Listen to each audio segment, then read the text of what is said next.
1:03 hours on Monday morning, the city police received a call that someone thought they heard shots fired in the area of 200 block of West Harbor, which is right above, if you go up the hill from the old KFC, Kentucky Fried Chicken, it's in that neighborhood.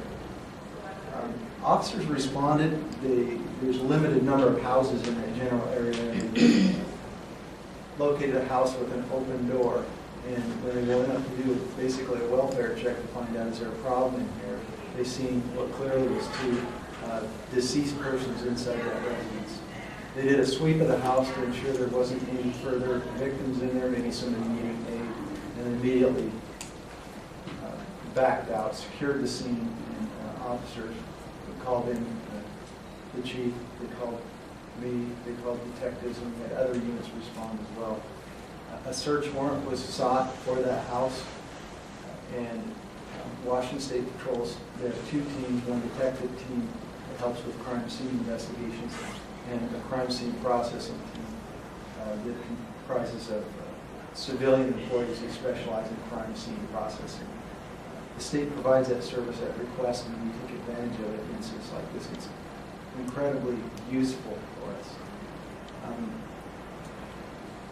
At that point in time, my phone rang. I didn't know if we had homicide, suicide, or if we had double homicide. At that point, it was not just a who done it, but a who is it, because we didn't know who the victims were.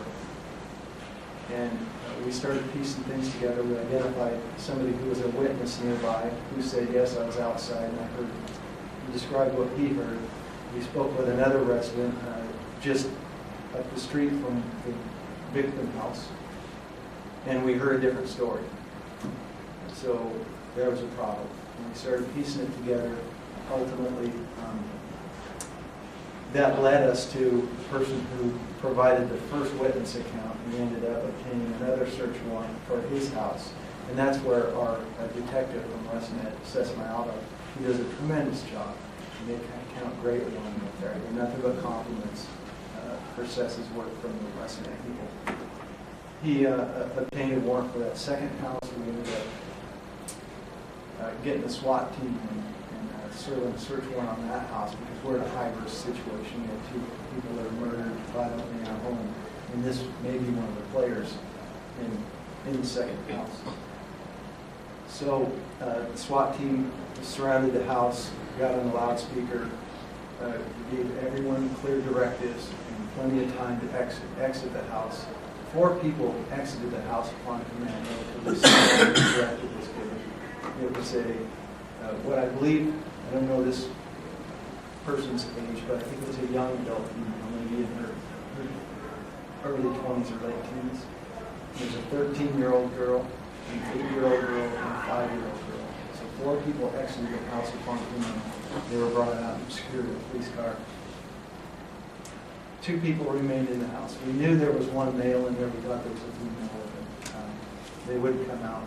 The SWAT team fired tear gas projectiles into the house, and it was very effective. Within, I think, easily 2 minutes, maybe a minute, they exited the house. They voluntarily exited the house at that point. They were detained. We didn't have probable cause to arrest them, but we had a probable cause for the search warrant, and we need to do that safely, so that's why that action was taken. They weren't complying with directives. They were detained for questioning regarding the incidents that prompted the search warrant signature, as well as for questioning regarding this homicide that just occurred. They were brought down to the police station.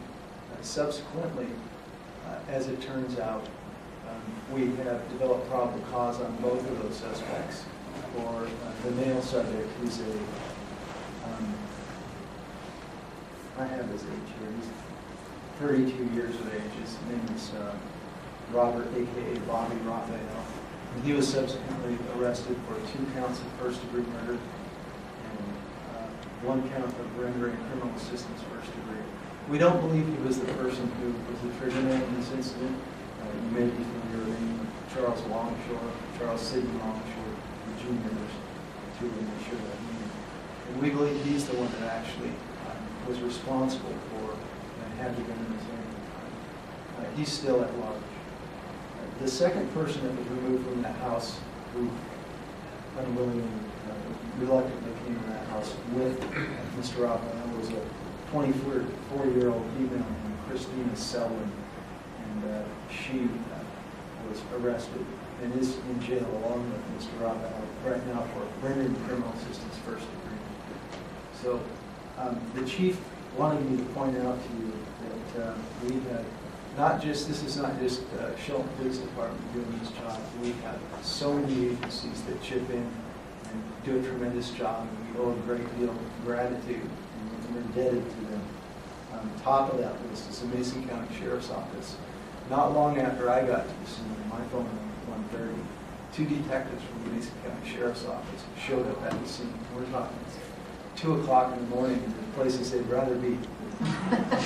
But they were there, and they seen it through to the end. And one of them, as a matter of fact, I told you this morning, I recontacted somebody over at the jail and got second interview on this person for me. Even without our request for him to follow through with that, he's taken responsibility. One of the parties that they had participating in this was their supervisor of their detective unit. And what a tremendous benefit that is to us, because he has the experience to holistically put this together. And trust me, I don't have the time to do that with the press ringing my phone and all the other things. So he took a lot of pressure off me. That's when you think about that, the resource they put just in those two people that were there from whatever it was, 2 o'clock in the morning until sometime in the evening. It's all on holiday, so give that some thought and you can understand what that meaning is. Along with the detectives from the Mason County Sheriff's Office, they also had a SOG, Special Operations Group detective there, who is an employee of the Department of Corrections. And he's in it for the duration. He was there for hours and hours as well. WestNet, as I mentioned before, provided Detective Mayava, although he works for us, same time he works for them, and we borrow him, and they were more than willing to do that. The Washington State Patrol Crime Scene Team that I've already mentioned, 2 units, and they were both there for hours. The last time we had one of these, they were on scene for between 8 and 10 hours. If they close it out in that period of time, and it doesn't cost us a dime. Wow, what resources that frees up for us.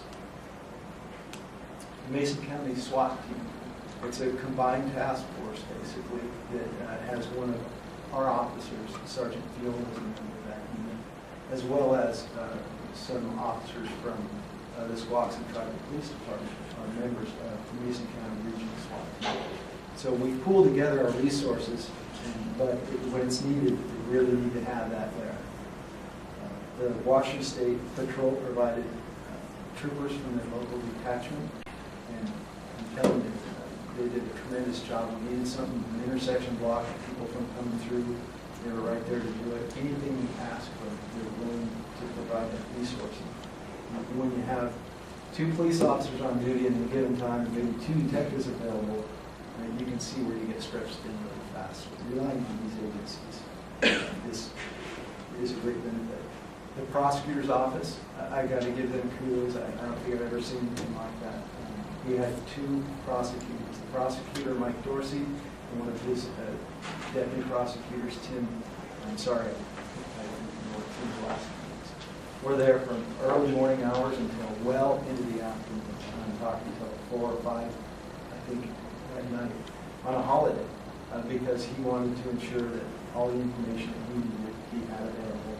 He can't guide an investigation, there's issues with that, but tremendous asset, and he was willing to carve time out of his day away from his family. Is very much to be applauded, and his deputy as well. So the chief came out very early in the morning. I was out early in the morning. The detectives were there for more than 20 hours, 21 something hours straight. That is the way these things work in the police world. Is you don't go to work at 8, get off at whatever. When something like this happens, you have to follow up on these while they're fresh. And you have to secure evidence while it's still fresh and untainted. So these guys are there sometimes in excess of 24 hours, just cycling through until they can finally take a break, get some rest. And then they had to get up this morning, and we had 2 autopsies to attend in Bremerton, in Kitsap County. So there's an hour drive, plus you can see where they're pushed to the limits, but I assure you there's no complaints. These guys love doing their jobs. The chief wanted you to know that there's more to it than our police department, and that these guys are extremely dedicated, and I'm very proud to be part of it. All right, thank you very much, Les. Thank you for your service.